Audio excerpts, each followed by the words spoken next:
strange substance found by a southwest Arkansas man be part of a government test? Well, that's the question at the heart of a phenomenon called chemtrails, now getting widespread attention. Well, they say the government is dumping chemicals on us to control or manipulate the weather. And they say the unusual-looking jet trails in the sky are actually chemical-laden chemtrails. People say the government is up there in airplanes spraying all kinds of chemicals to change or manipulate the weather, leaving what you see there, and they call that a chemtrail. So what I look at there and I think are contrails, you're telling me are chemtrails? Yes, that a contrail would be dissipated by now. And it's interesting, Dale and Christina, this is of interest not just in this country, but European countries and frankly all over the world. A lot of folks interested in it. Well, Dave, you mentioned that climatologists and others who study the atmosphere believe that they'd be able to surely spot any kind of signs of an ominous plot. Our journey started in San Diego, California, where thousands of scientists, engineers, policymakers, and journalists gathered for the American Association for the Advancement of Science Conference. One of the topics was the artificial manipulation of the Earth's climate, also called geoengineering. During the meeting, scientists spoke about the plausibility of implementing geoengineering campaigns throughout the world under the guise of preventing global warming. One widely accepted theory was to block the sun by spraying something into the atmosphere. When they were asked about existing aerosol programs, they stated clearly that no such programs have ever been implemented. But strangely, these proposals sounded exactly like what people around the world are claiming is already happening. When I found out that the American Association for the Advancement of Science was going to be held down here and the main body of topics would be on geoengineering, I had to come. I had to be in on this. I had to hear what these top climate change scientists had to say. And that's the other question about chemtrails and whether geoengineering is being deployed right now without our knowledge. I don't have any personal insight into that, other than to say that I've worked in government at pretty high levels in the White House and in at state government. I'm personally skeptical of that. But obviously, you never know what you don't know. Chemtrails. On the internet, they are cited as proof of the government creating clouds to combat global warming. They claim the American government, with the secret approval of the national government, is covertly using jet aircraft to spray population centres with aluminium, with barium, and with strontium so as to reduce people's immunity and reduce the global population. I'm always a little bit suspicious because the government doesn't seem that capable to do something on such a large scale. That is not rain, that is not snow. Believe it or not, military aircraft flying through the region is dropping chaff. Small bits of aluminum, sometimes it's made of plastic or even talicized paper products, but it's used as an anti-radar issue, and obviously they're up there practicing. Now, they won't confirm that, but I was in the Marine Corps for many years, and I'll tell you right now, that's what it is. And what happens here, military jets, some come out of Key West Air Force Base, and they move off into the atmosphere, and they drop mylar strips. Some could be a little wider, some are small glass fibers that are coated in aluminum. And what the Air Force does is they take their military jets and they dump these out of the aircraft, they fall into the atmosphere, and some take as much to a day to fall down. This is inevitably military or something going on. The government, the Air Force, you see this kind of a pattern like this, you can rest assured there's something going on. They're actually little bitty magnetic and little bitty strips of, whether it's aluminum. Well, it's a nuisance to you and I to determine what's real and what's not, but it looks like it is a life-saving operation there from the military. The apparent motive behind this conspiracy theory is one world government.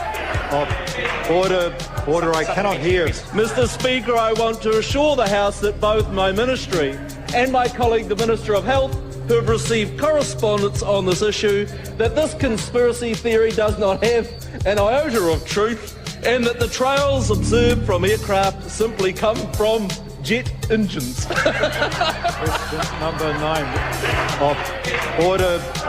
And I think what an appalling example it is of the new Foreign Affairs spokesperson for the Labour Party that she's spreading conspiracy theories about the United States government. I think the House has heard sufficient. It is called geoengineering, fighting global warming by putting a chemical dust in the atmosphere and reflecting harmful radiation back into space. We take geoengineering to mean deliberate, large-scale intervention in the Earth system.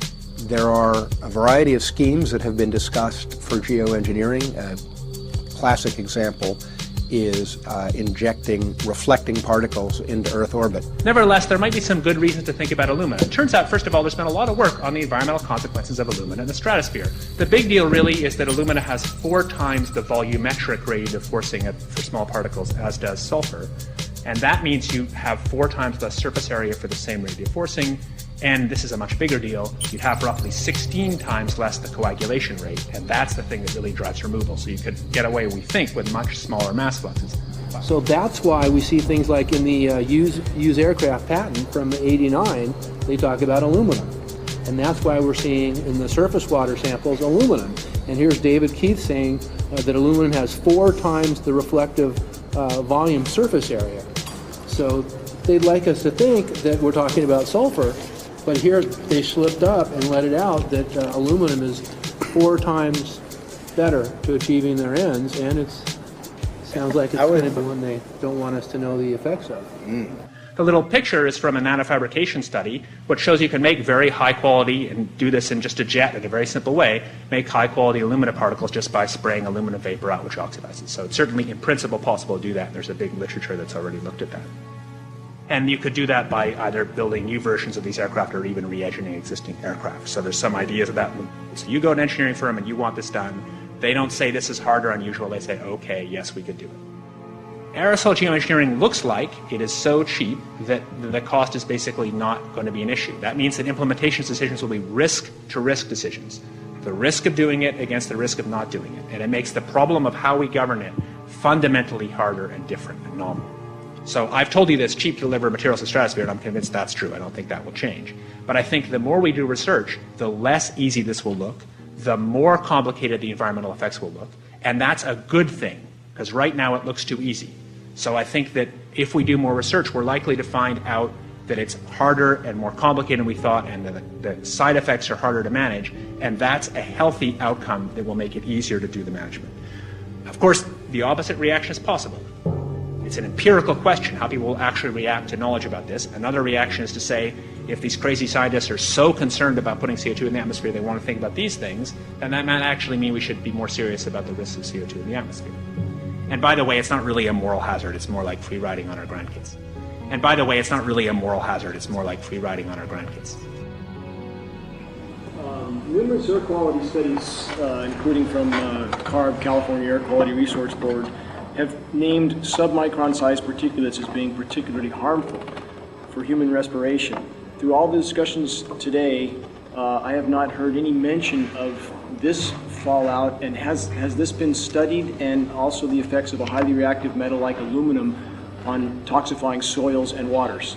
The question is, what would be the effects of these materials on human health if they came down into the stratosphere, in particular small particles and aluminum? So the collaborators of mine working on the aerosol scheme are actually folks from Carnegie Mellon who focused on human health impacts. And while we haven't published it, that was the very first thing we did, was do the order of magnitude calculation in a level pencil and paper, but with an expert on human health impacts about whether there could be an issue.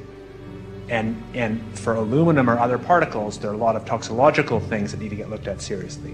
But if you're just thinking about the sheer number of particles and the human health impact of small particles, the answer is, well, we haven't published it. That was the first thing we looked at with some of the leading experts who do epidemiological research on human health impacts, and it's not even close to being an issue. To clarify, so 10 megatons of aluminum dumped into the atmosphere would have no human health impact? So let me be more careful here. We're to separate out the toxicological. So the alumina, we've only begun to research and published nothing. Alumina, we've only begun to research and published nothing.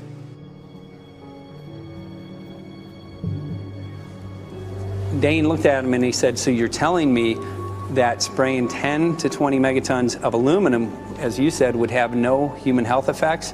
He took a deep breath and he swallowed and he said, let me be more careful here.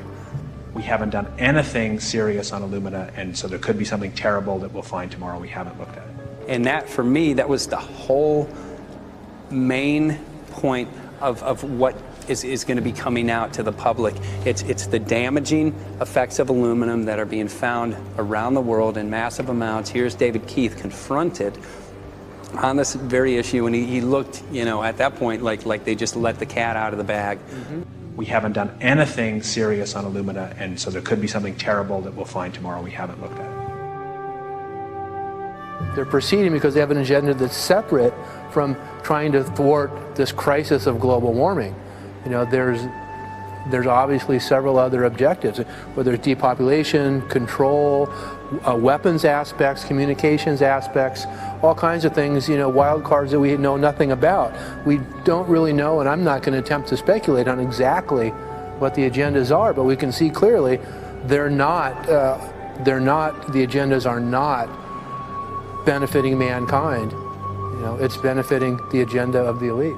And so I think the question is, how do you draw the line between some activity that is allowed and doesn't need global governance and activities that do require global governance? Dr. John Holdren has agreed to serve as Assistant to the President for Science and Technology and Director of the White House Office of Science and Technology Policy. I look forward to his wise counsel in the years ahead. My personal opinion is that we have to keep geoengineering on the table. We have to look at it very carefully because we might get desperate enough to want to use it. So what would we do if in year 2040 or 2060 there's a severe climate crisis, say widespread famines or Greenland sliding suddenly into the ocean? That the only plausible way in which we could start the Earth cooling this century is to directly intervene in the climate system, say by putting particles in the stratosphere. We do stuff in the stratosphere all the time, of course, and so it's not as though the stratosphere is absolutely pristine. But you don't want to have people going off and doing things that involve large radiative forcings or go on for extended periods, or for that matter provide lots of reactive surfaces that could result in significant ozone destruction. You know, maybe I'm putting a particle into the atmosphere because I'm trying to make money, or maybe I'm putting a particle into the atmosphere because I'm engaging in scientific research and trying to understand cloud physics, or maybe I'm putting this particle into the atmosphere because I'm trying to make it rain locally to seed a cloud and get more snow on our ski slopes. And this obviously raises all kinds of questions. It's hugely risky. It will likely negatively impact some people, but we might find ourselves in a situation where those risks seem worth taking. One of the things that really shocked me was in one of the breakouts they had the benefits of these programs and then the risks. Now the benefits, the one thing that was stated was the just cooling the planet. Some of the risks were ozone depletion, droughts in Africa and Asia. I got to tell you, I came away from this experience after listening to these scientists for 4 days of symposiums, really concerned because it's clear now that they are justifying, rationalizing, and looking to legitimize some really, really horrible impacts, further impacts on our environment. And they're basically formulating the sales strategy and the implementation and oversight strategy and the funding strategy. After San Diego, I was shocked by the programs that had been proposed. I decided to write about it. That night when I finished, I sent the article to an online publication with my email address attached. When I woke up the next morning, my inbox was flooded with responses from around the world.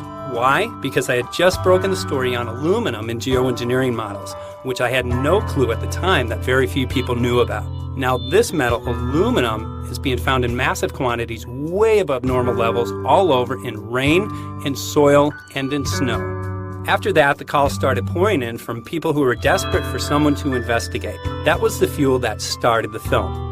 Before we started filming, we had the opportunity to sit down with one of our favorite authors and documentarians, G. Edward Griffin, to find out what he knew about the subject. I'd like to talk for a minute about an issue that's getting more and more attention. That's the issue which scientifically is called stratospheric aerosol geoengineering, also called the chemtrail issue. I'm very aware of the chemtrail versus contrail controversy. As far as I'm concerned, it's an open and shut case. I have been watching the development of jet travel from its very beginning. I used to live near the Los Angeles airport. Remember when the first jets came in and landed, man, they made a big noise. We never heard a noise like that before. And we used to go down and sit at the end of the runway and watch these jets come in and take off because it was a novel experience. I've been watching jets all my life, and I know about jet contrails. I've watched them. They're vaporized moisture, ice crystals, and they get out there in the atmosphere, and then they effervesce and evaporate and then disappear, and you can see them. Plane moves along, and the little white trail follows right behind it, and usually about 10 or 20 lengths of the plane or thereabouts, and then it's gone. And you can still see them that way, by the way, once in a while. So there goes a contrail. These other things we're talking about are not at all the same phenomena at all. These planes go by, and they billow out this white smoke, and it covers the sky from horizon to horizon. It doesn't dissipate at all. And they crisscross each other.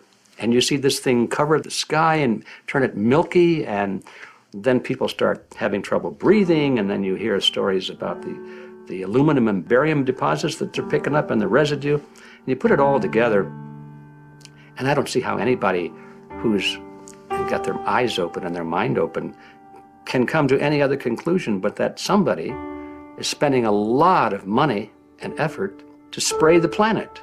The question is, why? I have my own theories, but I hope that there will be some good investigative reporters go out there and get us the answer. I know that whenever it's finally discovered, and it will be, the people who are doing it will undoubtedly say, oh, well, we did it for you folks. It's for the greater good of the greater number. It's for the society. It's probably to prevent global warming.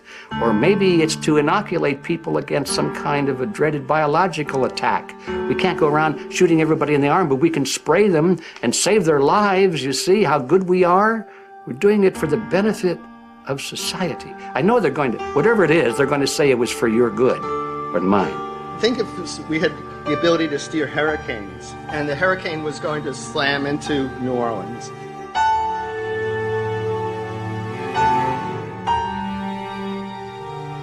And let's say you could steer it so it would hit Mississippi instead, where for 100, that means I would be willing to more or less kill 18 Mississippians to save 1,800 New Orleanians.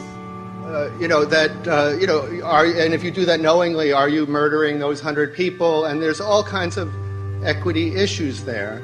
Now, also, we might be wrong about our steering, and if we didn't do the research right, maybe our steering would intensify Katrina and even kill more people in New Orleans. And so this question of how do you develop the confidence to know that your intervention will reduce overall damage, and then how do you deal with the understanding that you might be damaging some people who wouldn't have been damaged before while saving people overall? The spraying appears to be mostly in NATO countries. I've seen it here in the United States, I've seen it in England, I've seen it in Scotland, I've seen it in Canada, and I've had reports from people who live in France. There's a grouping, there's a political grouping here of some sort. It's international in scope. It's not just an American phenomenon, it's international. And anybody that wants to investigate that, I think, has to take that fact into consideration. They're going to find a political grouping and a political motive here. But in my humble opinion, it's not in your good or mine at all. I don't know what it is, but we'll soon find out.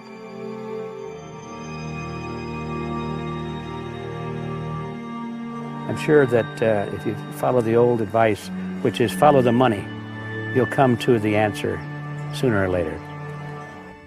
Soon we realized that we all shared the same need to get this information out there, to share with the public, to let people know what is being done. Ed felt so passionately about the issue, he offered to help us. Well, the main thing now, since it looks like the budget is going to be met, is to get it done well. We don't come off the tree knowing any answers at all. Yeah, we're not scientists. We're just asking questions, exactly. And we've got to be very skeptical about the answers. That's it's totally accurate, totally honest. Why can't people see this? They're not hearing it. They don't know that the facts are not being presented to them. We're very lucky, you know that? Look at this opportunity that's been dumped on us. I know. Opportunity. This is going to be. Yes. This is going to be a battle, I know that. Challenge and a battle, but I mean, why are we here if it's not for that? We're going to go to a short break with DJ Foxy. I go to get him all tomorrow, so it's going to be you for the moment. I'll call him again. So. Sounds good. I saw the sky crisscross with chemtrails, and I can't remember if it was in LA or if I was on the road, but I had looked up one day and I thought, look at that. That's not the flight path, man. That was a grid, a regular grid over the city, and I couldn't believe my eyes. Milky white clouds. And, you know, it all seems very obvious, and now the evidence of what we have on the ground with the aluminum, the barium, strontium, and with what we see in the patents and what the geoengineers say are going to happen, I mean, for the everyday Joe, this is a slam dunk. This is a very delicate moment for the powers that be, because they're taking a covered-up operation like the tropospheric aerosol program, or chemtrails, Project Icarus, whatever, it's had many names over the years, and they're making it overt into a geoengineering scientific shield to deflect sunlight, because global warming's out of hand. So at this very moment, the belly of the beast is right above us with no armor. Whether people believe in chemtrails or not, the geoengineering should be scary enough. And when people learn about geoengineering, chemtrails will then become apparent because they're the same. So you're talking about a global conspiracy here. Geoengineers propose doing this on a global level. Off to Redding, California.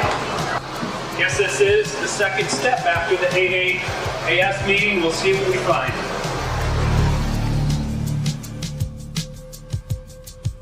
Right here in Northern California at Dane Wigginton's house. He owns over 2,000 acres overlooking Lake Shasta. He told me about some of the challenges that they're having up here. Let's go and talk to Dane. We'll see, you know, what's going on his property. We'll see what he's going through and also what action he's taking based on the test results that he has.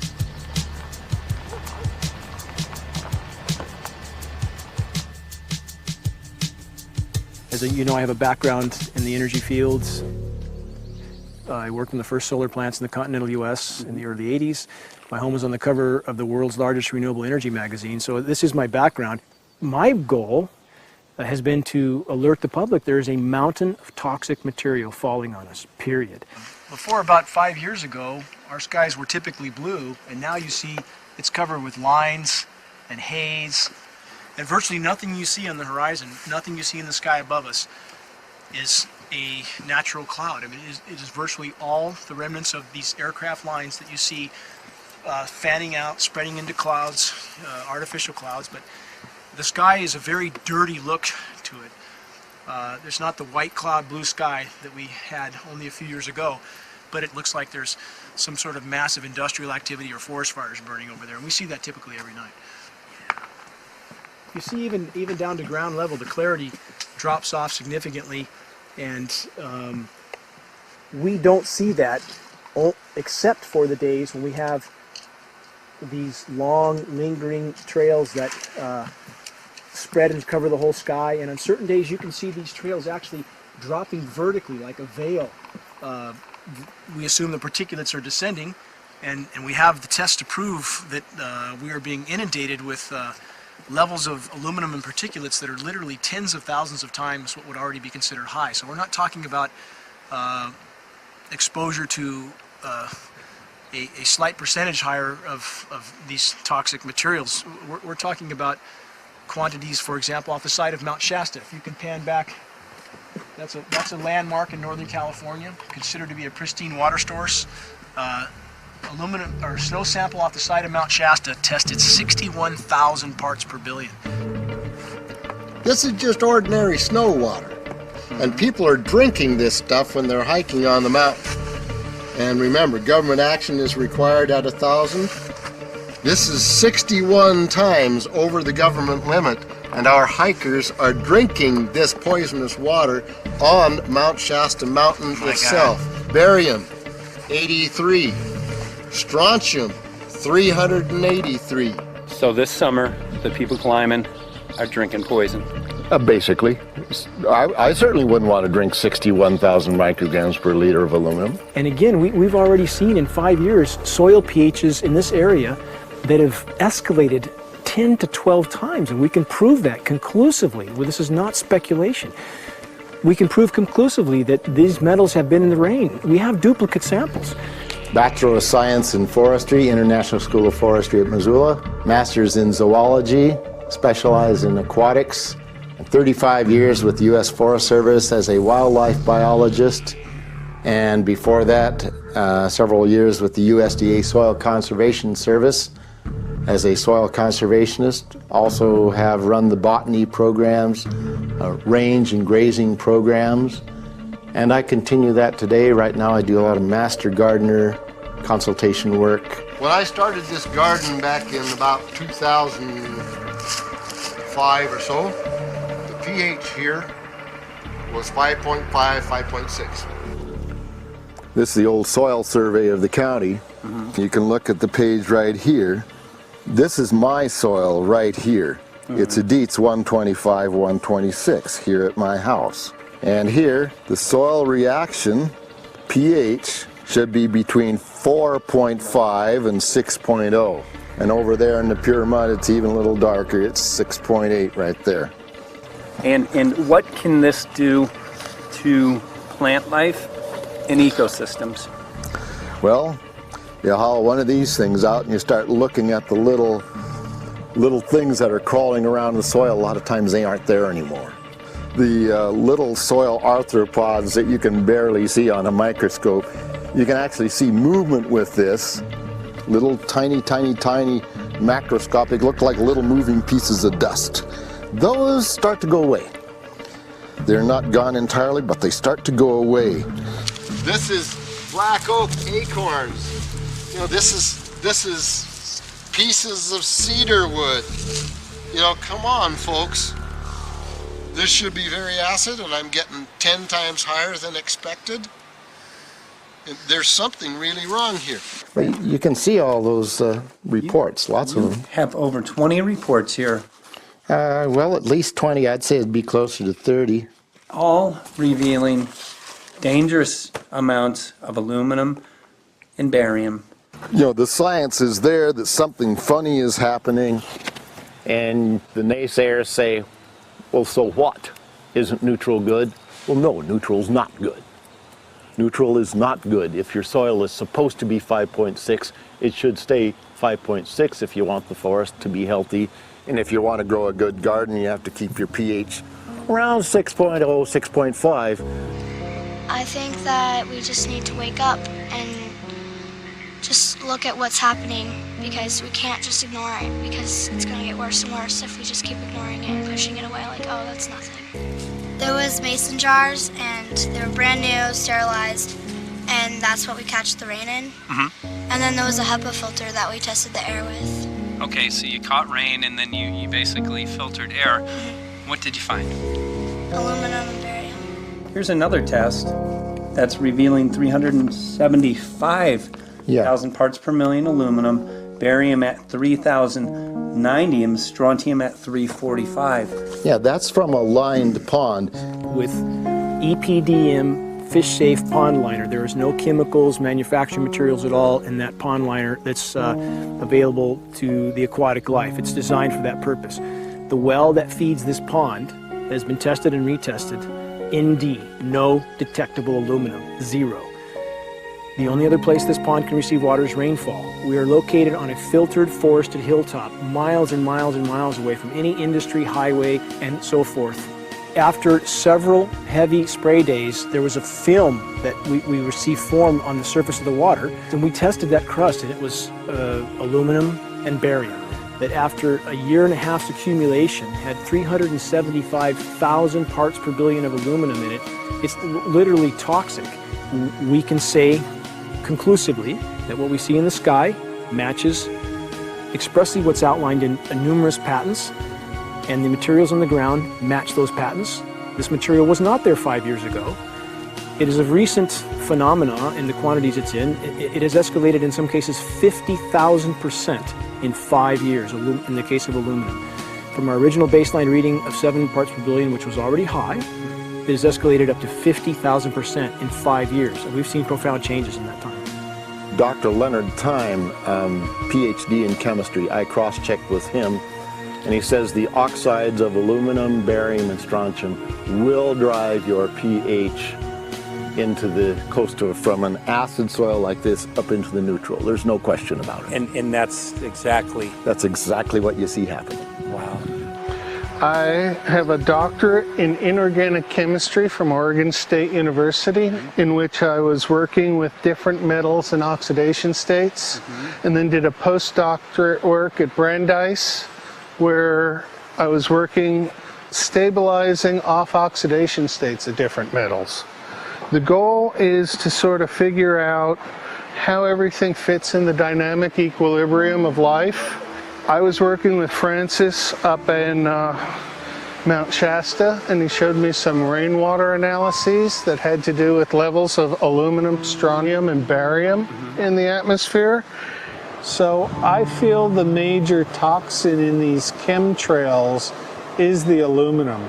And from the levels we were looking in at Mount Shasta, this is totally, totally unacceptable. When you get to metals and biological systems, you're no longer talking about the bulk aluminum that people think about when they're drinking from soda pop cans and that. So once it gets to the aluminum oxide stage, it just forms a plaque within your arteries and shuts down life. When you take elements that normally aren't out in the environment and you start putting them in the environment, it raises some serious red flags. Aluminum is a very specific, nasty and biological systems. It takes that site and it never lets go, and it shuts down the site, and that's it. And so as you accumulate aluminum over time, it causes major neurological damage because it ends up as aluminum oxide that's essentially stuck in place and can't be flushed out by normal systems. At the core of everyone's condition is always some level of toxins. And aluminum is known to have cancer-causing effects. The half-life is decades. I think that we should be working on taking more of these toxins out of our environment instead of adding more toxins in. It's very concerning that if we add more toxins to our environment, that will be increasing the rates and risks of cancers. Even one patient is not worth it.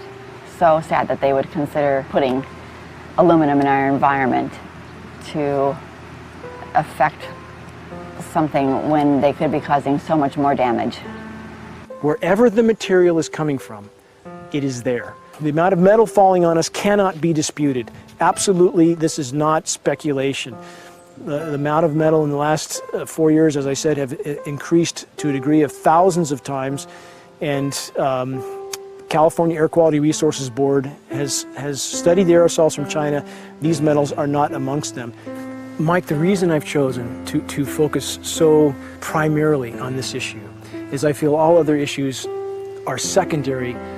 What could be a greater priority than not being able to walk out your door and take in a breath of air without sucking up heavy metals? If our land base is being poisoned, if our waters are being toxified, what will we have left to work with? Whatever we choose to focus our time and energy on, whatever our political beliefs, that this is a common ground for all of us. We must have air that we can breathe that's not full of toxic chemicals and metals.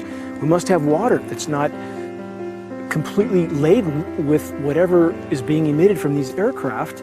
And if people stopped to consider that the atmosphere is as thin as a layer of paint on a basketball, it is an extremely thin layer that allows life to exist on this planet, to simply treat it as a physics lab and experiment with it until it is broken beyond repair is folly of unbelievable proportion. And if people understood that this sort of experimentation not only is going on, but has been going on for a very, very long time.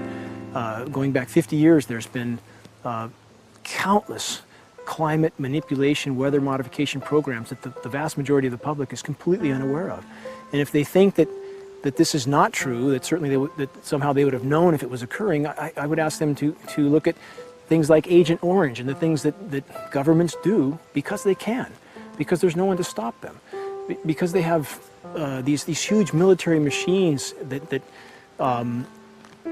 want to control everything. And in fact, the government's own document, perhaps you may have seen, it's available to any online, is called Owning the Weather, an expressed goal of our government, and not just our government. You told the Associated Press that the American government has created weather tampering techniques so that the New World Order will be able to starve millions of Americans and to control the rest. There is weather control techniques. Number one, the entire patents on the equipment. Number two, Senator Claiborne Pell's complete statement and story of his own that not only does it exist, but that we even utilize it as far back as the Vietnam War. Well, Murph, we're going to do what we can. Let's see what we can do. You got the scientists behind you. The scientists are with you, so at least this scientist is with you. I may not have $1 million budget, but I've got enough to show that something's dreadfully wrong. You got it. All right. So Arizona will be this Monday, the 21st. Senator Johnson up in Show Low. So we're going to be in the car a long time.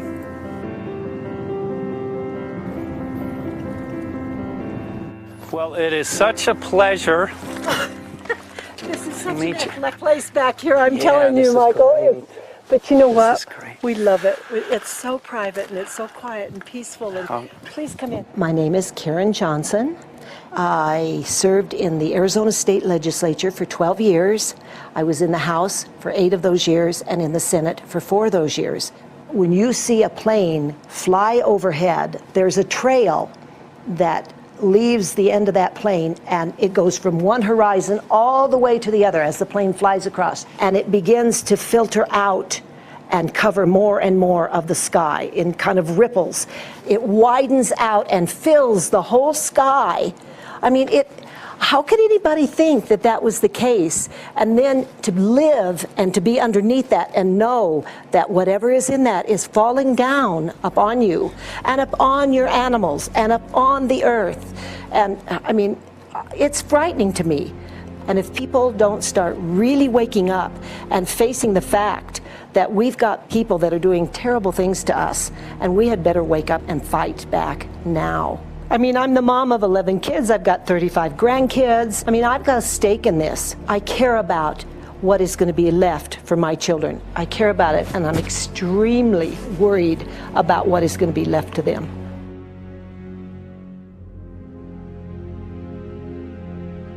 Aluminum is toxic, and we know that it's accumulative.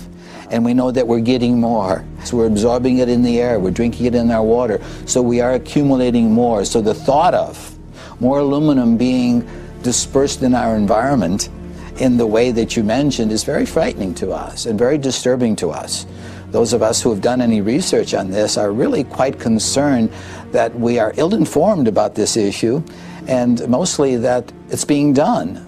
Aluminum is toxic. We know that it is. We can debate as to the amount of toxicity that is going to be disturbing the body, but as far as really accepting the fact that it's accumulative, it's synergistic, then we have to conclude that it's not a good idea to put it in our atmosphere, especially when we know we're getting increased amounts, and especially since we know that the scientific communities around the world are pointing a finger at the heavy metal toxicities, at the toxicities that we're absorbing in the day-to-day food that we eat and the air that we breathe. The concern is off the charts about why is this happening? Why is this being allowed to be sprayed continually all over the United States, all over the world? Who is paying for this? I mean, the incidence of Alzheimer's has just skyrocketed, which evidently has to do with an accumulation of aluminum in the brain cells. I mean, I think almost every family has been touched by a member as they get older having Alzheimer's. And it's a horrible disease. And to say that, well, this just came because people drank soda pop out of aluminum cans, you know, when my father passed away with Alzheimer's and he didn't ever drink soda pop, you know, that explanation doesn't ring true with me. And so I'm wondering, how much did this chemtrail spraying back in the Illinois area affect him? Aluminum and fine metal is an accelerant. friend who's a firefighter up in Pine, Arizona for 20 or 30 years says that the wildfires now that they're fighting are way beyond anything they've seen before in intensity. And when you look at the air samples and you see the fine particles of aluminum, which is very flammable, and magnesium settling on the trees, this is causing unprecedented savage wildfire. But if you look at this, you can see these are parts per million. They sent this to me, and I just found this to be extremely interesting because we should have like 2 parts per million of aluminum in our air. And this is saying that there's 39,000 parts of aluminum. That's astronomical. Barium is high. I mean, these are way off the charts of what people should be breathing or what's coming down on them. And, you know, if people wonder why their health is deteriorating, why they're having to go to emergency rooms, why they can't breathe, you know, why they're getting Alzheimer's, this has been planned. We have elites, I don't know what you want to call them, one worlders, Illuminati, I don't, whatever you want to call them. But with these people that don't care about the average person. They only care about themselves, their greed, their power, and if they eliminate, you know, 2/3, 3/4 of us from the planet, so much for the better for them, because then they don't have so many people to have to herd around and worry about. So this is a lot what this is about, and this is very, very alarming and scary. I mean, where is this stuff coming from, and why? Why is this kind of stuff being put out there? You know, I've heard different explanations about, oh, we need to cool the planet, all this and that. But if people are up there trying to cool the planet, why do they need all this kind of stuff in it? The explanations just never have really rang very true. And as I'm setting up the equipment, she looked at me, she said, all these trees here are dying. And I said, what? She says, all these trees in here are dying. So I thought, well, I'm going to test for aluminum, because that's one of the key things in the programs that we're talking about, and titanium. And I took some of this bark sample and tested it, and it came back positive with aluminum and titanium. Then I started traveling around California, noticing the same thing. In Lake Tahoe, there was a lot of the same type of bark, all through Sacramento area and Davis. Just about everywhere I went, I was noticing this silver white bark. What I think is happening is these chemicals are getting down and destroying the roots. And then as they come up, they're going out into the bark. Those 2 right there are the ones that are just, it just hurts so bad to see these 2, because look how old and big they are. We probably lost 40 trees right here on our 10 acres. Every week, every other weekend, we'd see another tree that was beginning to die. And I mean, it's just so sad, we just cry. And to think that that might have something to do with it, along with their other explanations, would really, really frost me. Every time you lose a tree, you know, it's not good, it's just sad. And there's another one over here in this little group of trees here. Don't you feel better when you stand up and fight than if you crawl down in a little hole and go to sleep? You know, I mean, my gosh, people, your families are out there, children are out there, your grandchildren. I mean, you've got to do something to help.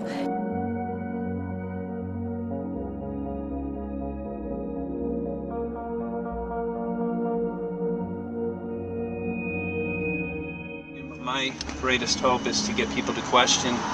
And hey, if they don't wake up while we're there, I'm hoping to plant some seeds. We're going to the most beautiful place on the planet, Hawaii, to see what's going on, collect some data.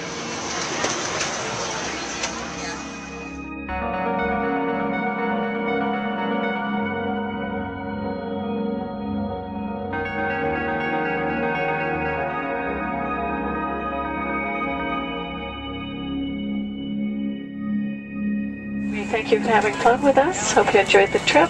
Have a great vacation and welcome home if you're lucky enough to live here. Thank you.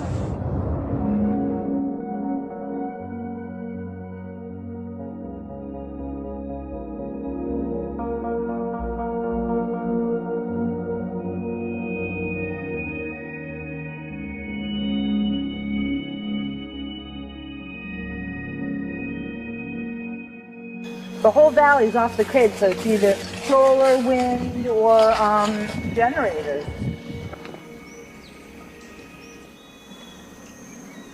Look at this, man. Yeah, the mind can't even conceive of a dream of this. Right. Yeah, right. Even coming here, and one would never think, you know, in paradise that it's getting destroyed. And they're doing it island style. They do it off the island, right? They do it off the island, so they don't, you know, you don't see the chemtrail airplane. The theory is that they're spraying the ocean, offshore, and it's coming in on the... And it's coming in. Now these are coming from the west. They're also spraying on both sides today. A lot of this stuff is actually chemtrails coming this direction.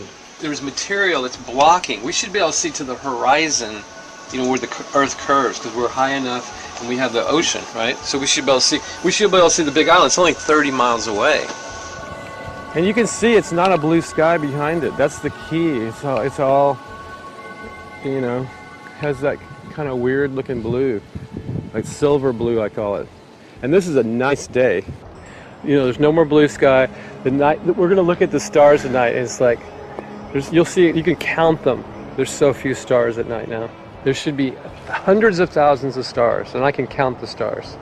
There's like one here and one planet here. It's like, you might see, some nights you'll see 100, some nights you'll see 10. This is what concerns me, this kind of stuff right here. It's just soft. Okay. This just comes right off, this bark. That's not natural. For I've seen hundreds of thousands of coconuts and I've never seen it falling apart like that. Look at this, you guys. I've never seen anything like this. They used to trim trees all the time on the Big Island. I've never seen anything like that. That's why I'm concerned. Not an easy task that you have here on the island. I could see the skepticism because it is so far beyond anybody's reality. It's amazing. It's just amazing to try to look through somebody else's eyes. Like my eyes, I can see this, so it's like night and day. And other people, it's just the illusion is just so deep. What do you think would happen if everybody awakened to what was going on and what the plans were of geoengineers? I think they'd have a revolution in Hawaii. If people really understood what was going on. What's your concern for, I know that you love the land here. What's your concern about the chemtrails? Well, that we won't be able to live here and grow our own food. And that our health is going to be compromised. Do you think it already has been? Yes. And the thing is that they're doing it every day here, every day. So it's hammering, micro doses every day. And then, of course, it's getting in the environment, and of course, it's weakening the plants. And it takes a couple years for this to actually weaken the plant. So we're asking for GMO taro. We're asking for GMO papaya because we can't grow our natural seeds. We can't be sustainable. We can't truly, be here as God created us to be. So my friend convinced me to do a hair analysis on my daughter. So we went ahead and cut close to her scalp and got some really recently grown hair and sent it in. I was just sure that my daughter's hair was going to be so clean with the lifestyle that we live. And lo and behold, it came back and her levels were really high in aluminum. This is the chart here. This is the reference range, and this is where my daughter is, 23.1. Aluminum. The skies are covered with a white mist, and I look up at night anymore and I don't see the deep, dense stars that I used to, and I can't help but think this obviously has something to do with my daughter's health. I don't know where else these heavy metals are coming from. Yeah, I mean, look how old she is. Yeah. She's been isolated here. Here, and she's... Here. Anybody looking at the situation would be like, this is paradise. This child should be like superhuman. Organic farm. And here you are getting all this heavy metal stuff. She has highest level aluminum on the chart. Never had a vaccine either. Folks, these people are playing God. They are playing God. They're manipulating the weather and they're spraying stuff into the sky. They are trying to geoengineer everything, including your plants and trees and your ocean. Well, tonight, we're just hoping that instead of not looking at it, you start looking into it, because I really believe from the bottom of my heart that we are in a real crisis. I really do. They are proposing dumping 10 to 20 million tons of aluminum into the upper atmosphere. What does aluminum do? It changes the pH of soils, which is toxic to plant life. Also, it's very toxic to human health. Are they doing it? Well, let me tell you about my experience and what we found. We have much evidence that not only suggests, but I believe prove that they are happening. Jeff, what's going on? And as I promised, we're joined right now by a very special guest, Michael J. Murphy, currently on location in Hawaii. He's working on a documentary film called What in the World Are They Spraying? Michael, welcome to the program. Great to speak with you today.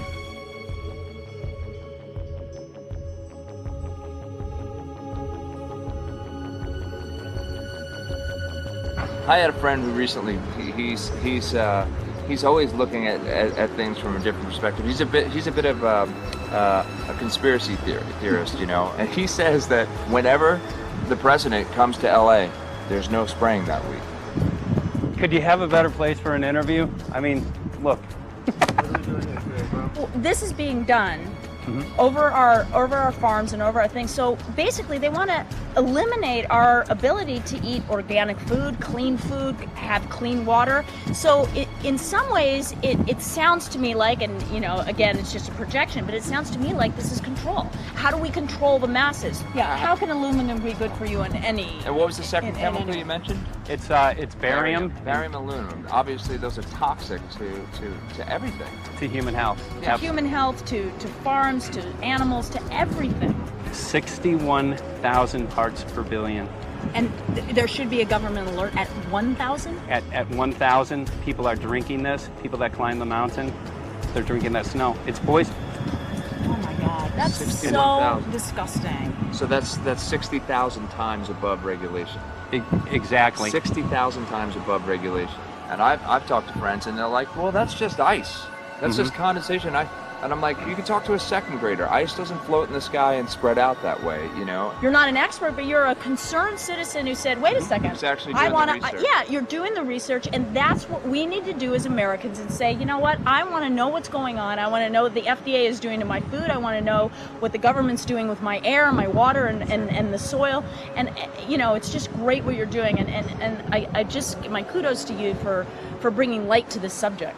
Put all of the theories aside, just what geoengineers are proposing and what's being found is scary enough. So we can just address that. And I encourage more people to just step up and ask questions and do what he's doing. So thank you, Michael, very, very much.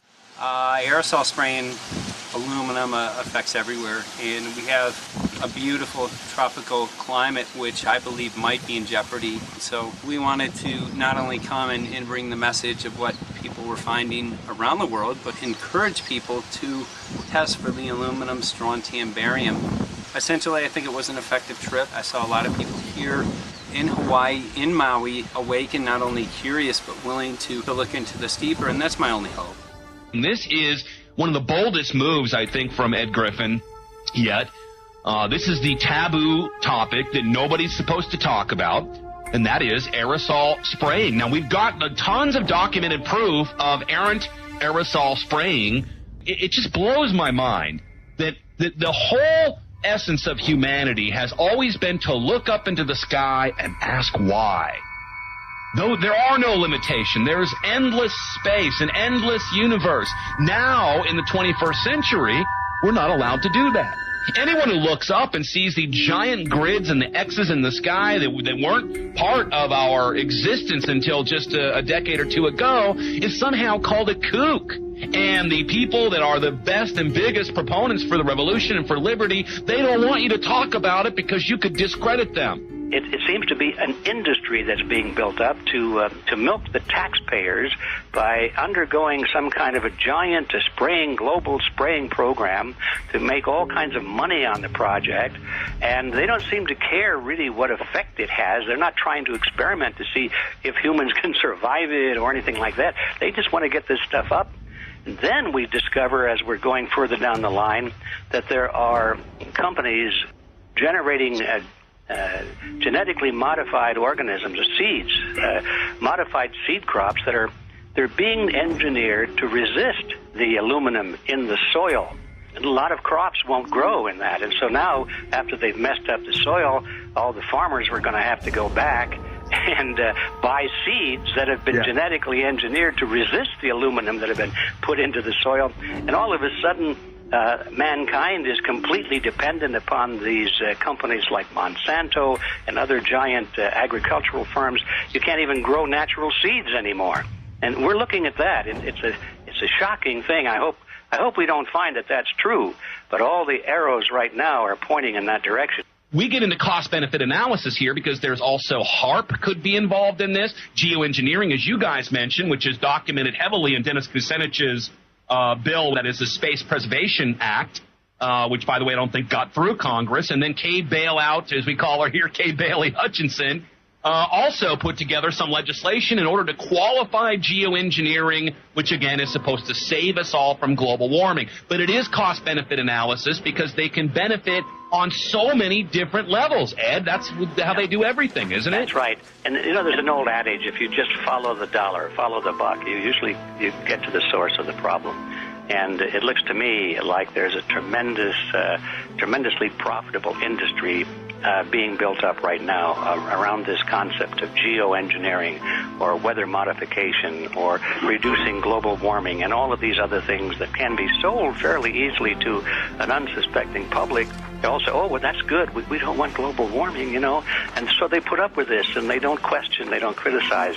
But behind the scenes, you see a whole industry being built up, which is, as I say, tremendously profitable. And the money for all of that is coming from the taxpayers.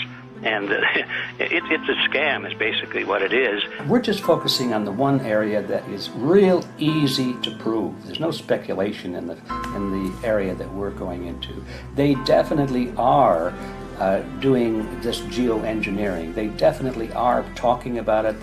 They're working up formulas for it. They're putting together strategies for it. They've got funding for it. Everything is in place. We don't even have to go into those other areas to make the case. Okay, let them believe that, but at least they must understand that there's no question that they're talking about it and planning to do it. And so shouldn't they be equally alarmed about what they're going to do if it can be shown that barium and aluminum and some of these other toxic metals are very destructive to the planet and destructive to human health? Isn't that enough? How many issues do we need to crank into this? And so, if you're going to kill the planet and kill the population, do we need any other reason to be alarmed? What in the world are they spraying? Thank God people are asking this question. That's all we want. We just want to be able to ask these questions. Our good friend G. Edward Griffin, all these years, Mike Murphy and Paul Wittenberg are doing this great effort with your help. This is a community effort to get people real information. What in the world are they spraying? Any final quick comments before we're out of time? And my only final thought is that we asked the question, what in the world are they spraying? And we now know what it is. And folks, you're not going to like it.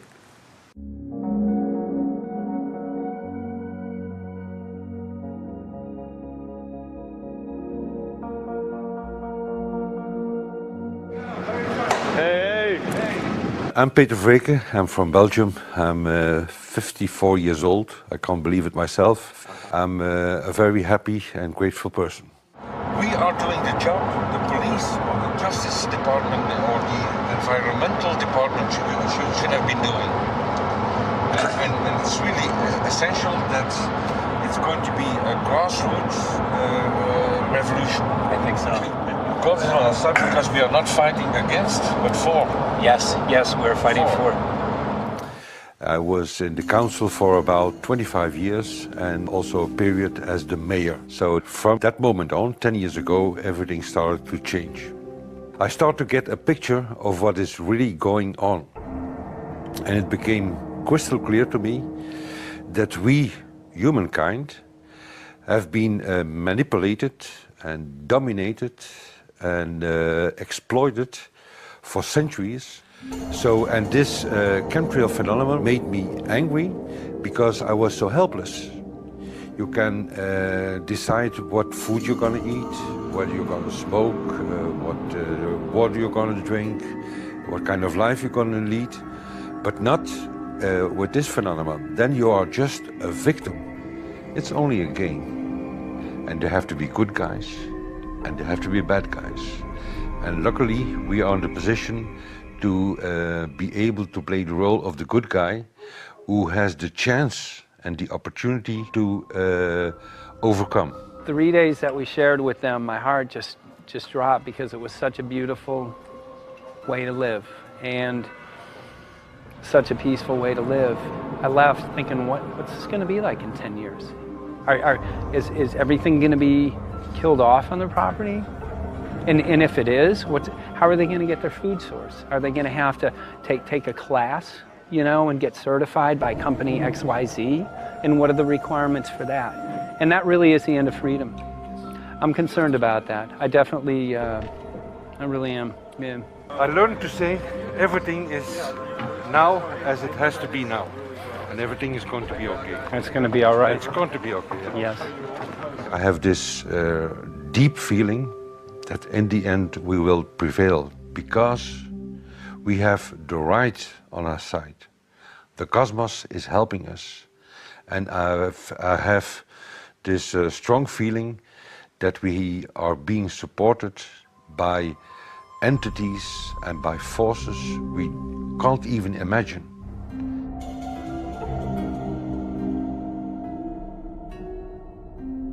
Here for the first time we have this scientific proof that we are being spread. We are being spread, and it's incredible and it's hard to believe, but we are being spread. I think at this moment to stop is not an option. Once you know it and once you have a tool like this and an opportunity like this, that the issue of chemtrails or persistent jet contrails or whatever name you use for it, that this phenomenon is recognized as being real, publicly debated on. In the context of geoengineering, I think it's high noon to bring this to the public. This is what the sky is supposed to look like. These are old paintings. We forgot this, I'm afraid. In the years that I have been a medical research journalist, I have looked at many, many things, and I found the same three issues in whatever I'm looking at. And that is that we are being dumbed down, we are being made sicker, and we are being made infertile. Citizens gathered from around the world in Belgium for the first International Chemtrail Symposium. The event attracted leading professionals, politicians, and activists who discussed the health, environmental, and social implications of these programs. Today it's only going to be about facts, documents, figures, patents, licenses, everything that brings us to the truth. We have no other weapon against this vast complex than exposing and bringing their dark works in the light of the truth. We have the hope that by our efforts, more and more people will become aware of the fact that we are deceived by our leaders. So today, we, as a family, join forces with the people who publicly made known to the world that chemtrails are not a conspiracy theory, but a conspiracy fact. From the Technische Universiteit Delft in the Netherlands. Ladies and gentlemen, please welcome Koen Vermeeren.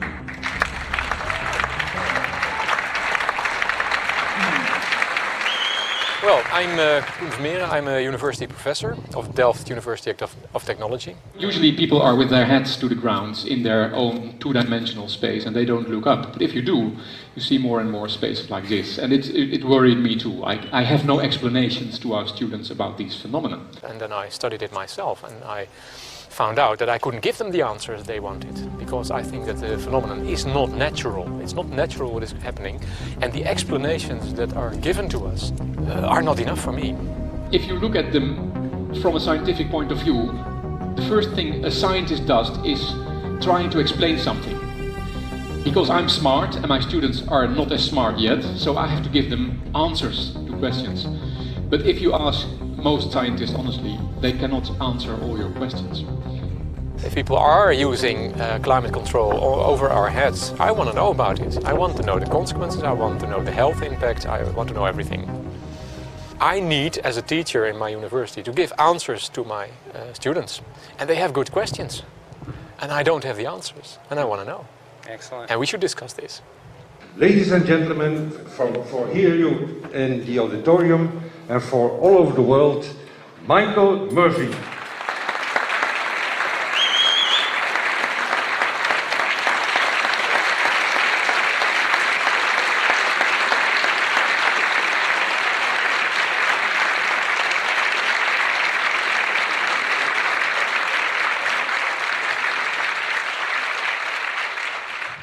Well, thank you very much. It's definitely an honor to be here in Belgium. The people who are in power control everything. They control the markets, they control us, and now they're even controlling the weather. And they can use that for warfare applications. The one thing that they cannot control is what God had originally made, and that's natural organic seeds. This is called the Hegelian dialect. It's called problem, reaction, solution. The problem here is massive amounts of aluminum, things starting to die. The solution is company X that says, hey man, you're not getting yields on your crop. Everything's dying. But I got the solution, I got a seed that will grow in this environment. The only problem is now you have to start buying from me.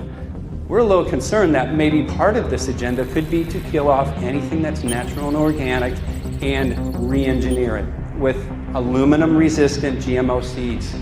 Many may know we just got back from a week of filming in Hawaii, and it was an incredible trip.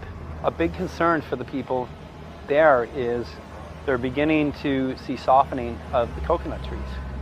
But their concern is that these programs may again be part of a broader agenda to destroy anything that's natural and organic, so that the corporate redesigned GMO foods might be the only source of food for people. I didn't anticipate so many people, young and old, who are interested in this phenomenon and are concerned about it.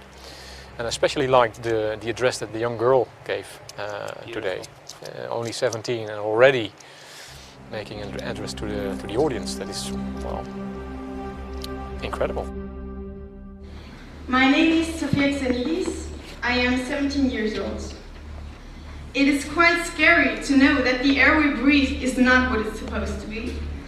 That the food we eat and the water we drink contain traces of those substances which are sprayed out over all of us, as though we were being poisoned like insects. The feeling that this is causing me are feelings of deep anger and rage. I don't want to be poisoned, I don't want to be infected with cancer, and I'm just so angry that this global poisoning can be going on such a massive scale, and not enough is being done to stop this crime. A clear answer to one question. Are we being sprayed? Have we been sprayed? And is it their intention to spray again and again? What are we going to do about it? How are we going to deal with it? How are we going to stop it? I know the answer. There is only one person who can stop it. And you know him. You are. You are the person, the one you have been waiting for. We are magnificent, beautiful, godlike, divine human beings.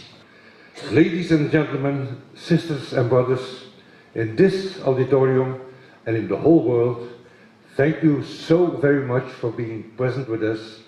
And for now, please enjoy this anthem.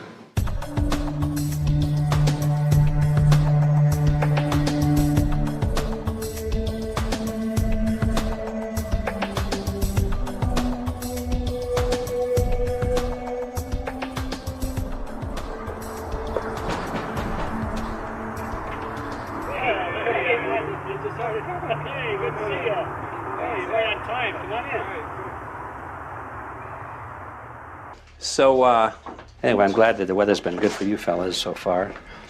Just think if we were doing this in the wintertime, you might, if you're going to Washington, D.C., you might run into snow. Thank God we're not. That's right. You know, it's interesting because of the different weather modification programs. There's something like, I think, right around 32 in the continental U.S. alone going on. So the theory is that geoengineering is in part weather modification. You know, Mike, that's a very good point. There are so many subsets connected with this issue of geoengineering. People are writing to us all the time with information about the connection to global warming, the connection to weather modification. Some people think there's a connection with Morgellons disease. Others think it's kind of a means of transmitting electromagnetic impulses from the HAARP antenna system up in Alaska and Siberia. Boy, it gets your head spinning. And each area, I think, is worthy of investigation, but we have so little time. I think it's wise for us to stay focused on just the aerospraying and the toxic effect of these chemicals and the destruction of the planet and the damage to human health. What more do you need than that to convince people that we have to put a stop to it? So to stay focused, I think, is our mission on this one.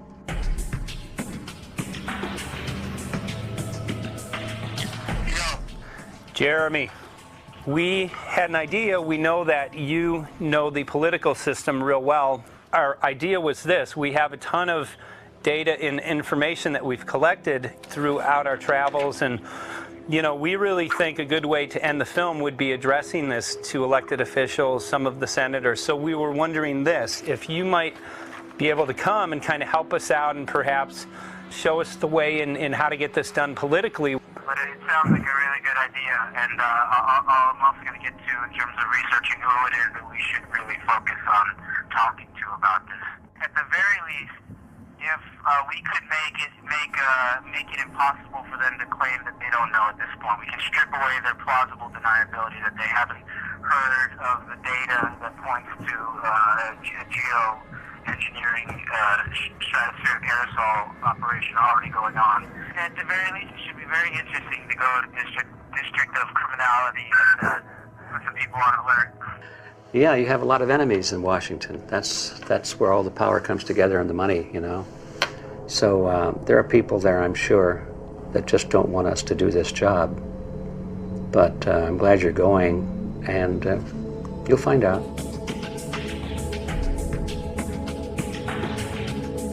We took the data to Washington, D.C. There we presented our elected officials with the following letter. According to the 5th article of the Bill of Rights amending the Constitution for the United States of America, no person shall be deprived of life, liberty, or property without due process of law. But the daily spraying is depriving all persons living within the United States of life, health, liberty, and integrity of our common and private property without due process of law. As a representative of the people of the United States of America, we insist that you do everything in your power to protect us and immediately put a stop to geoengineering spraying at once. There exists no justification, legal or otherwise, to poison the planet and its inhabitants. Now suppose that space aliens arrived on, maybe they're going to land at the UN headquarters down the road here, or maybe they'll pick a smarter spot. But suppose they arrive and they give you a box, and the box has 2 knobs. One knob is the knob for controlling global temperature, maybe another knob is a knob for controlling CO2 concentrations. You might imagine that we would fight wars over that box, because we have no way to agree about where to set the knobs. No global governance, and different people will have different places they want it set. Solar engineering is like chemotherapy. No one wants it. But we all want the ability to do chemo and to understand its risks, should we find ourselves with dangerous cancer. How long does it last up there? The lifetimes are years. What, years? A couple years. And then it what, precipitates out, or Yeah, that's correct. no toxic side effects that we know of? The thing we always wonder about is the unknown unknown. Yeah. So if you're thinking about, say, the acidification, it's clear that's not a problem. There's several studies that showed that. Right. But of course the concern here is with so little research, there may be some unknown that comes out of left field that bites us. My name's Mike Murphy. I'm a filmmaker in from Los Angeles. We're covering an issue called geoengineering. Okay, thanks guys. Senator, a quick question about the issue of geoengineering. I'm afraid I don't know what you're talking about. And wondering if you were supportive of geoengineers' proposals of spraying 10 to 20 million tons of aluminum into the atmosphere. I should really get a briefing paper on it before I give an opinion. Oh, not a problem. Are you aware of the issue? Not completely. At all? Okay. Do you have a letter from constituents, and people have concerns? Yeah, We're making a documentary about the I don't know, you guys have credentials to be here? Yes, we do. We pass through security as well. Endowed by our creator. I think so. Please don't touch that. Please don't touch my property. You're lying. No, why? What did we lie? What did we lie about, sir? No, we're not. What are we lying about? Lying about what? It's a little unusual, huh? I haven't heard that. Okay. You're not aware of it? And it appears that these programs have already been deployed. You know, I haven't looked at that proposal, and so, why don't you let me review it? I can do that. Are you aware of? Actually, I'm going to go. Yeah. Let me go ahead and get that. I will take a look at this, and I will act accordingly. General, this program, this openly covert program of the aerosol spraying, stratospheric aerosol spraying, geoengineering, using tons of aluminum, spraying it up in the sky. I have no idea what you're talking about. Okay. Commonly called chemtrails, sir. When you were the head of NEMA, did you see the aerosol trails? Mike Murphy, filmmaker in Los Angeles. Hi, sir. And we're covering an issue called geoengineering, and wanted to know if you're supportive of geoengineers' proposals.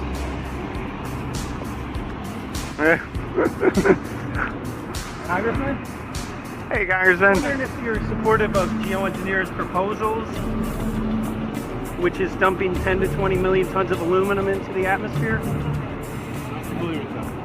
Pardon?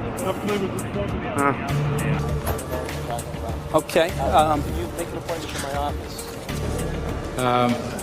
I'm not supportive of it. I haven't looked at it close, so I don't. Have you heard of the issue? Because it's becoming mainstream in public, and there are actually congressional committees which are being formed to talk about these programs. Mm-hmm. Yeah.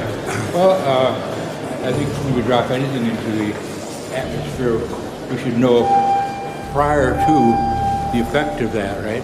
Yes. And if we don't have the knowledge as to what the effect will be, we shouldn't do it. I think there are 4 different options for thinking about deployment of geoengineering. The first one would be we just ban it. I would argue that one does not want to get too firm a restriction in place on small-scale studies early on because it'll tie the science hands. I think what the science community ought to be trying to do is say, you do small-scale stuff inside this space, and it's a scientific question what that space ought to be. There shouldn't be a lot of oversight and restriction. Congressman? Excuse me. Hi, I'm Mike Murphy from Los Angeles, covering an issue called geoengineering. These guys are running from the geoengineering issue. I wonder why. I'd have to talk to my staff. I don't know what the details on that are. Have anyone made you aware of the issue, or? Sir? Congressman, your committee talked about geoengineering last November. Are you in support of those proposals? I'd love to give you a paper. Geoengineering? Or you know nothing about the geoengineering issue? Never heard of it. They call it geoengineering, but... yeah, I never heard of it. It's nothing I've ever heard anything about. When we looked up in the air today outside of D.C., we saw this stuff going on. Quickly, have you heard of geoengineering? No. The proposal is to shoot 10 million tons of metals into the air. This committee, Science and Technology, covered it for the first time. No. No, I've never heard of it. So we were very concerned. How you doing? I'm fine. How you doing? So what? We spoke with Congresswoman Watson's office, and her press secretary, Ms. White, was familiar with Representative Kucinich's Space Preservation Act, which mentioned chemtrails and the weaponization of the atmosphere in space, and then it was pressured to be taken off the bill. Did you see the aerosol spraying going on today over the Capitol? Congressman? Geoengineering carries with it a tremendous range of uncertainties, ethical and political concerns, and the potential for catastrophic environmental side effects.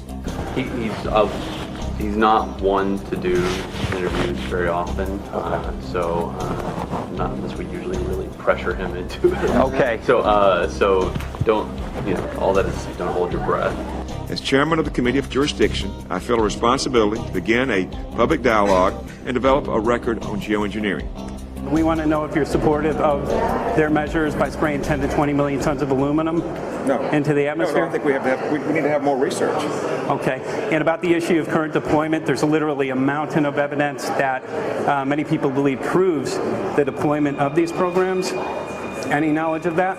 No, there's certainly not a mountain of evidence, but I do support research into geoengineering, and I also support looking into the international governance of that. Okay. I hope anybody that has studied it knows, at least I think, that it's a radical proposal, and I hope we don't have to use it, but there may come that point in time where we do. Now, if we could provide you with the evidence that suggests that these programs are and have been ongoing, would you be willing to address this publicly?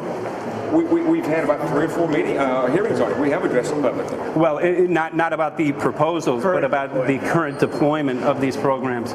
Citizens. I don't support the current deployment. I think we need to have more research, and they have consequences that go beyond one nation. And so I think that there needs to be governance to that. Governance is not simply an issue of deployment, but governance before deployment in terms particularly of large-scale scientific fieldwork. I concede that on this subject and in general, it's not popular to talk about global rules. And when these people started talking about the need for UN Security Council oversight, a supranational environmental security enforcement with a strong mandate by the UN, it really was clear that they're looking for a global power behind the manipulation of the environment. But I do think it needs to be sort of an international kind of treaty that does tie and bind all nations into a common fate. It is a common fate. And unfortunately, it's not just big governments that could do this. It is small governments. It is billionaires probably could figure, I'm going to save the world all by myself, and I won't bother to mention it. How do we decide when there's a planetary emergency? Whose hand is on the thermostat? How do we decide when to start it? There's no way to do that right now. And what if we do start doing it, and then by some problem with the technology or with the will, that we can no longer do it? In a year or two, the aerosols will come out of the atmosphere and temperatures will shoot up at a rate much faster than it's going up now. And it's that rate of change that's hard for us to adapt to. So once we start it, we'll be sort of locked into doing it for a long, long time.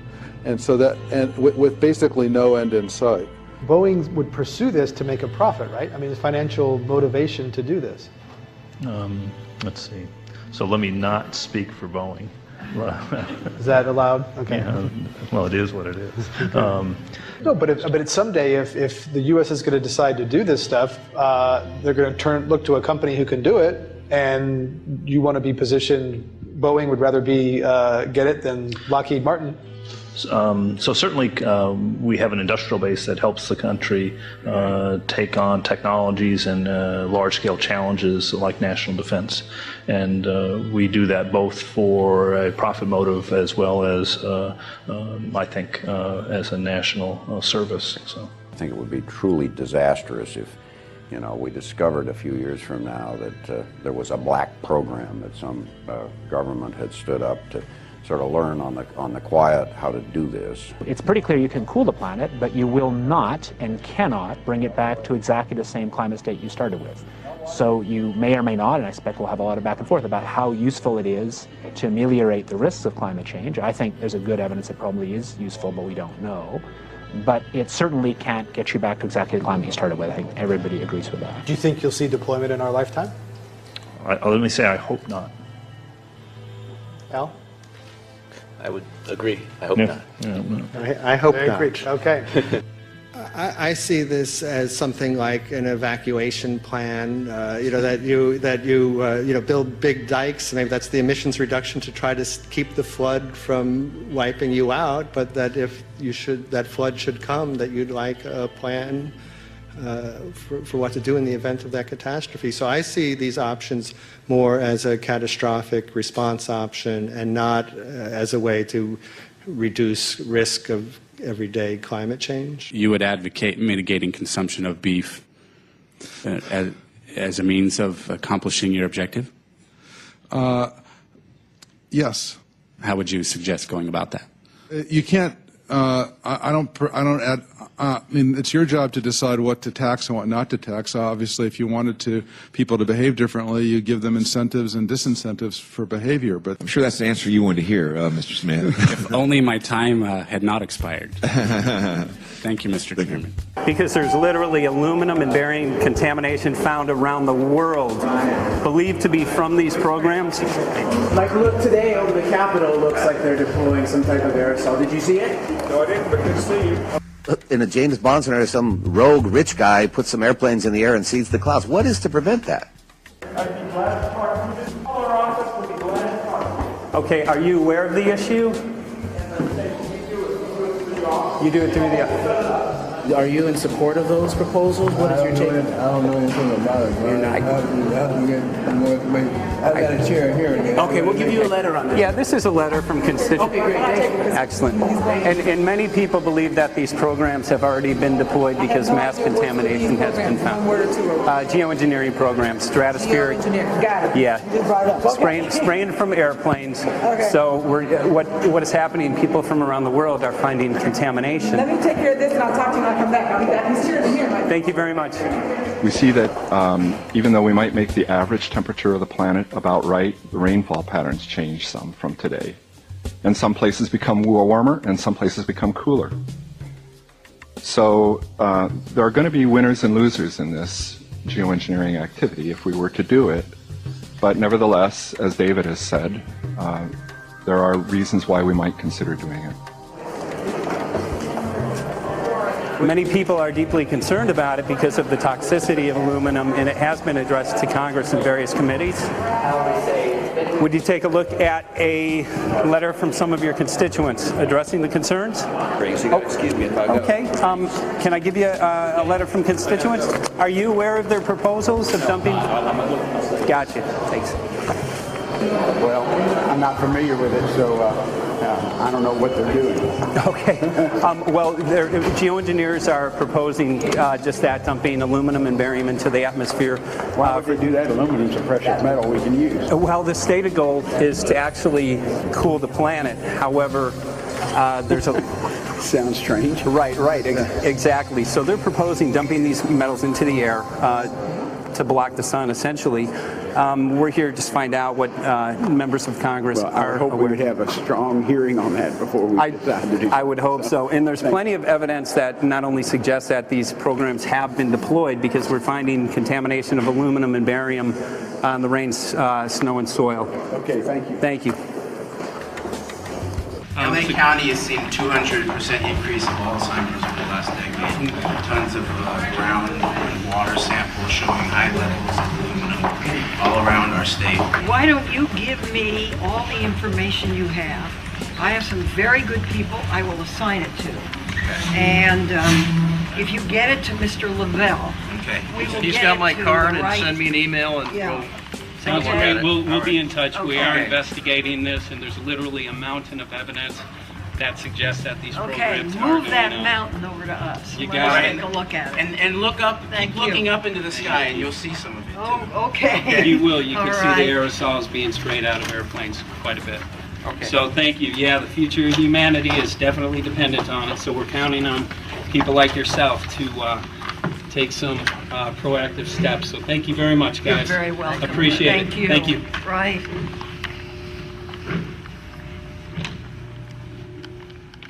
A lot of Congress was running down the hallways to avoid answering any questions, looking for doors in the hallways.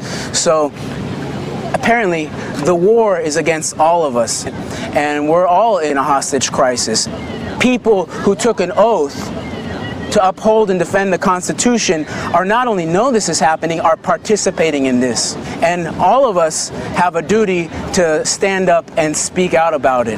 Why is the water being contaminated? Why is the soil being contaminated? Why are aluminum-related diseases going up? And it's affecting all of us, and thus we all have the duty to stand up and speak out and get educated and stop this. For our own sake, for our children's sake, it is a crucial moment in history right now. As human beings, we need to decide whether to live on our knees while being sprayed and poisoned every day, while being under a continual threat, or whether we are going to stand up and live as free human beings and seek truth, justice, peace, and freedom for all of God's children.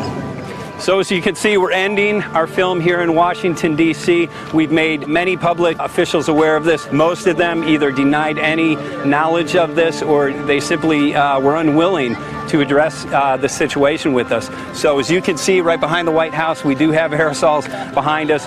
The spraying has continued. What is the solution? Is the solution here in Washington, D.C.? Clearly, this is one of the solutions, but the solution is not only here, the solution is within you. This issue affects all of us so deeply. So you need to look inside. Please get active, get involved, start spreading the word with growing awareness. About 90% of the population, we believe, is unaware of this issue, which means 90% of the people who normally might do something if they knew are not doing anything because they are unaware. So please look into your heart, use whatever skill you have to get the word out. The future of humanity is dependent upon it.